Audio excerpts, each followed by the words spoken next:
మీ పనులన్నీ చేశాను. తద్వారా మీకు పరిశ్రమలు పెట్టాలని, స్వయం ఉపాధి కల్పించాలని అన్ని విషయాల్లో ముందుకు తీసుకెళ్ళాం. ఈరోజు డాక్రా సంఘాలు బ్రహ్మాండంగా పనిచేస్తున్నాయి.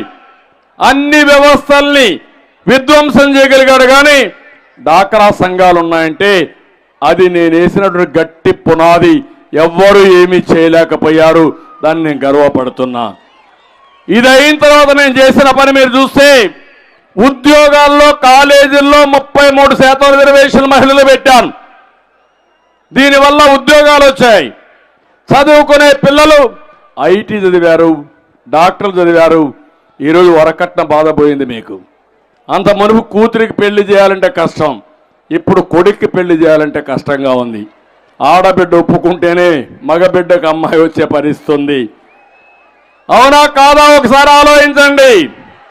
భార్య భర్త ఇద్దరు ఐటీ ఉద్యోగులైతే ఎవరికి ఆదాయం ఎక్కువ వస్తుందంటే 170% ఆడపిల్లలే ఎక్కువ సంపాదిస్తున్నారు.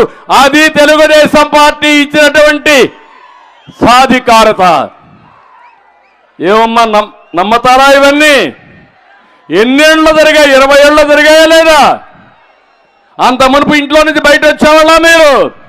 ఇప్పుడు చెప్తున్నా, మీ ద్వారా పేదరికం నిర్మూలన చేస్తా. అందుకే మహాశక్తి. ప్రతి ఒక్క ఆడబిడ్డకు 15,000 రూపాయలు ఇచ్చే బాధ్యత తెలుగుదేశం పార్టీ తీసుకుంటాం. మీ అకౌంట్లోకి వస్తుంది. ఎంతమంది ఆడవాళ్ళు ఉంటే అంతమందికి వస్తుంది. 19 సంవత్సరాల నుంచి 60 సంవత్సరాల లోపల ఉండే వాళ్ళందరికీ నెలకు 15,000 రూపాయలు పంపిస్తాం. సంవత్సరానికి తల్లికి వందనం కింద 15,000 రూపాయలు మీ పిల్లలకి ఇచ్చే బాధ్యత నాదని తల్లులందరికీ హామీ ఇస్తున్నా. ధరలు తగ్గిస్తాం. ధరలు తగ్గించి మీ ఆదాయాన్ని పెంచుతాం. అదే సమయంలో ప్రతి ఒక్క ఆడబిడ్డకు హామీ ఇస్తున్నా. 3 గ్యాస్ సిలిండర్లు ఉచితంగా ఇస్తామని మా ఆడబిడ్డలందరికీ హామీ ఇస్తున్నా. ఇదే కాదు, ఆర్టీసీ బస్సుల్లో ఉచిత ప్రయాణ సౌకర్యం ఏర్పాటు చేస్తాం. ఇవన్నీ చేసిన తర్వాత నా ఆలోచన ఒకటి, ఈరోజు జగన్మోహన్ రెడ్డి ఇచ్చేది 10 రూపాయలు ఇచ్చి 100 రూపాయలు దోచేస్తున్నాడు మీ దగ్గర నుంచి. అవునా కాదా? ఇంట్లో కూర్చొని లెక్కేయండి.